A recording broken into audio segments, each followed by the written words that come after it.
સર્વે મહાનુભાવો, સેવંતીભાઈનું પરિવારજનો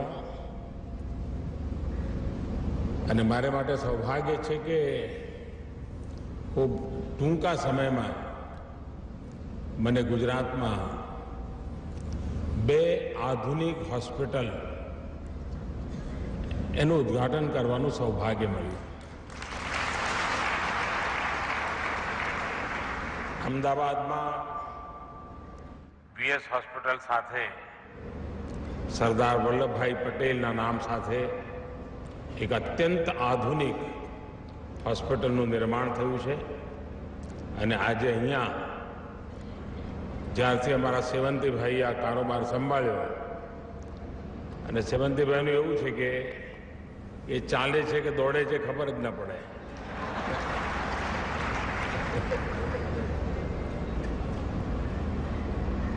જેટલા વર્ષથી હું અમને જોઉં છું 1 ગ્રામનો વજનનો ફરક નથી પડતો.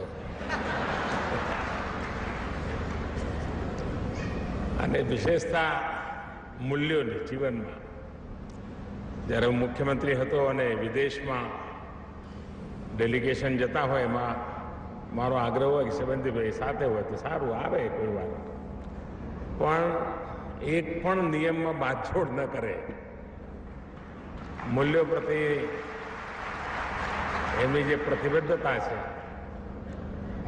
થોડા દિવસ પહેલા સેવંતીભાઈ એમના પરિવારજનો બધા દિલ્હી આવ્યા હતા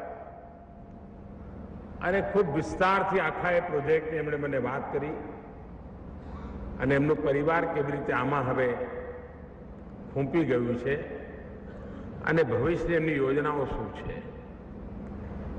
એમનો આગ્રહ હતો કે હું આ હોસ્પિટલમાં જરૂર આવું. સેવંતીભાઈ સાથેનો સંબંધ એટલો જૂનો એટલે આપણે ના ન પાડી શકીએ. તો એક પરિવાર ભાવને કારણે, આત્મીયતાને કારણે અને મનમાં હંમેશા આદર રહ્યો છે એમના માટે, એમના પરિવારજનો માટે. વ્યાપાર જગત, વ્યવસાયિક જગતમાં કોઈ પણ પ્રકારના મૂલ્યોમાં કોમ્પ્રોમાઇઝ કર્યા વગર વેપાર રોજગાર પણ સરસ કરી શકાય છે, સેવા પણ સરસ કરી શકાય છે અને સમગ્ર વ્યાપક કુટુંબને સાથે રાખી પણ શકાય છે. આ બધી બાબતો સેવંતીભાઈ પાસેથી જોવા મળે.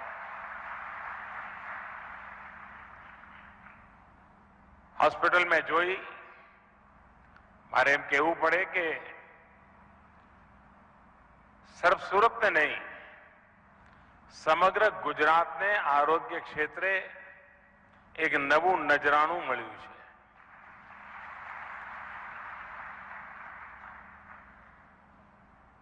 અત્યાર સુધી એમણે પથરા ચમકાવ્યા, ડાયમંડ બનાવ્યા અને હવે એમનું મન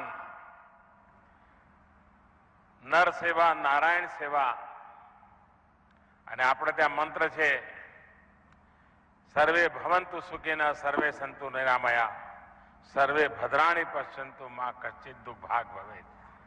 એ ભાવ સાથે એમણે આ એક નવી શરૂઆત કરી છે. મારા તરફથી એમને અનેક અનેક શુભકામનાઓ છે. એ વાત નિશ્ચિત છે કે કોઈ પણ રાષ્ટ્રની પ્રગતિમાં તેમના નાગરિકોનું જીવન, ચાહે શિક્ષણ હોય, સ્વાસ્થ્ય હોય, એમની ક્ષમતા હોય, એમનું સ્કિલ હોય, આના ઉપર નિર્ભર કરતું હોય છે. આપણો દેશ પણ સ્વસ્થ બને, આપણી આવતીકાલ સ્વસ્થ બને, એના માટેની વ્યાપક યોજનાઓ લઈને વર્તમાનમાં ભારત સરકાર કામ કરી રહી છે. જન્મથી લઈને બુઢાપા સુધી દરેક ડગલે ને પગલે સ્વાસ્થ્યની બાબતમાં ભારત સરકારનું, રાજ્ય સરકારનું ઇન્ટરવેન્શન છે. ક્યાંક ને ક્યાંક એને મદદ કરવાની કોશિશ છે. વ્યવસ્થા, સુવિધા પહોંચાડવાનો પ્રયાસ છે. પ્રસૂતા માતા ઉત્તમ બાળકના જન્મને માટે પણ એ જરૂરી છે કે માતા સ્વસ્થ હોય અને પોષક આહાર માટે 6,000 રૂપિયા આ ગર્ભવતી ગરીબ માતાને આપવાની વ્યવસ્થા આજે ખૂબ મોટું બાલ મૃત્યુ દર અને માતા મૃત્યુ દરમાં ઘટાડો કરવામાં ઉપયોગી થયું છે. એટલું જ નહીં, સ્વસ્થ માતૃત્વ યોજના એના દ્વારા પણ ઇન્સ્ટિટ્યુશનલ ડિલિવરી, કારણ કે આપણે ત્યાં દાયણભાઈ અને ગામડામાં જે રીતે ચાલતું એમાં ક્યારેક બાળક મરી જાય, ક્યારેક માતા મરી જાય, ક્યારેક માતા અને બાળક બંને મરી જાય. પરંતુ હવે ઇન્સ્ટિટ્યુશનલ ડિલિવરીને કારણે, હોસ્પિટલ ડિલિવરીને કારણે એની સંખ્યા પણ વધતી જાય છે અને પ્રમાણમાં મૃત્યુ પામનારાઓની સંખ્યા પણ ઘટતી જાય છે. સ્વસ્થ બાળકોના જન્મ થઈ રહ્યા છે. બાળક જન્મ્યા પછીનું મોટું કામ છે ટીકાકરણ. ટીકાકરણ પહેલા પણ થતા હતા અને ટીકાકરણ અમારી સરકારમાં થાય છે. અમે એમ નથી કહેતા કે ટીકાકરણ અમે શરૂ કર્યું છે.